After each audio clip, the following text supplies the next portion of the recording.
Экинчи модулдун агроэкология, органикалык дыйканчылык сабагына кош келиңиздер. Сабак агроэкологиянын аныктамасы жана анын дыйканчылык системасы катары комплекстүү мамилеси, ошондой эле өсүмдүк өстүрүүгө колдонулган органикалык дыйканчылыкка киришүү модулу менен башталат.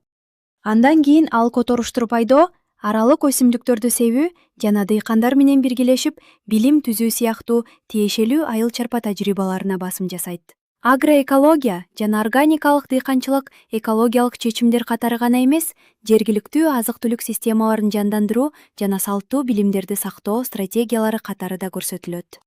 Күтүлүүчү окуу натыйжалары. Агроэкология жана органикалык дыйканчылыкты суук, кургак чөйрөдө кантип колдонсо болорун түшүнүү. Эң маанилүү тажрыйбалар жөнүндө билим алуу жана аларды жергиликтүү шарттарга ылайыкташтыруу жөндөмүн өнүктүрүү. Борбордук Азияда агроэкологияны жана органикалык дыйканчылыкты масштабтоодогу тоскоолдуктарды аныктоо жөндөмүнө ээ болуу.